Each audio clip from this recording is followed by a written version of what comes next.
గడిచిన 5 ఏళ్లలో వైఎస్ఆర్సీపీ పార్టీ హయాంలో ఏపీలో మందుబాబుల కష్టాలు దేవుడికి ఎరుక. సరైన మందు దొరకక ఆ 5 సంవత్సరాలు నాణ్యమైన మందుకు మందుబాబులు పడిగాపులు కాశారు. ఇక కూటమి ప్రభుత్వం అధికారంలోకి రాగానే వారి ఆశలు చిగురించాయి. మరోవైపు కూటమి అధికారంలోకి రాగానే తక్కువ ధరకు నాణ్యమైన మద్యాన్ని అందుబాటులోకి తెస్తామని హామీ ఇవ్వడం జరిగింది. దానికి తగ్గట్టే చంద్రబాబు సీఎంగా ఛార్జ్ తీసుకోగానే ఆ దిశగా తీవ్ర కసరత్తు చేసి నూతన మద్యం పాలసీని ప్రవేశపెట్టడం జరిగింది. ఈ క్రమంలోనే మందుబాబులకు చురక తగిలింది. నాణ్యమైన మద్యం అయితే అందుబాటులోకి వచ్చింది, కానీ ధరలు మాత్రం పెద్దగా తగ్గలేదని మందుబాబులు మిన్నుకున్నారు. అయితే తాజా న్యూస్ వింటే ఇప్పుడు మందుబాబులు చిన్నబుచ్చుకోరు. అవును, ప్రభుత్వం చర్చల అనంతరం సుమారు 11 మద్యం తయారీ కంపెనీలు బేసిక్ ప్రైస్ ను బాగానే తగ్గించినట్టు విశ్వసనీయ వర్గాల సమాచారం.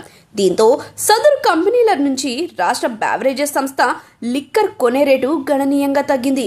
ఈ కారణంగా వివిధ బ్రాండ్ల మద్యం ఒక్కో క్వార్టర్ ధర ఎంఆర్పీపై 30 వరకు తగ్గుతోందని వినికిడి. ఇది మద్యం ప్రియులకు ఊరటనిచ్చే విషయంగానే పరిగణించాలి. ఒక్కో క్వార్టర్ ధరపై 30 రూపాయలు తగ్గింపు అంటే సాధారణ విషయం కాదు. మరి ఇక లిక్కర్ రేట్స్ విషయంలో సీఎం చంద్రబాబు కూడా తాజాగా కీలక ఆదేశాలు జారీ చేయడం అందరికీ తెలిసిందే. ఎక్కడైనా ఎంఆర్పీ కంటే ₹1 ఎక్కువ ధరకు అమ్మినా కఠిన చర్యలు తీసుకుంటామని హెచ్చరికలు జారీ చేయడం జరిగింది. అదేవిధంగా బెల్ట్ షాపులకు మద్యం అమ్మితే ఆ షాపులకు మొదటి తప్పు కింద 5 లక్షల ఫైన్ వేయనున్నట్లు కూడా హెచ్చరించారు. ఇదే క్రమంలో రెండోసారి గాని అదే తప్పు రిపీట్ చేస్తే నిర్దాక్షిణ్యంగా షాపు లైసెన్స్ క్యాన్సిల్ చేస్తామని చాలా స్పష్టంగా బాబు చెప్పేశారు. అదే సమయంలో ప్రతి షాపు దగ్గర ధరల పట్టిక బోర్డులు అయితే ఖచ్చితంగా ఉండాలని సూచించారు. ఆకస్మిక తనిఖీలతో పాటుగా టోల్ ఫ్రీ నెంబర్లు ఏర్పాటు చేయాలని కూడా సూచించారు.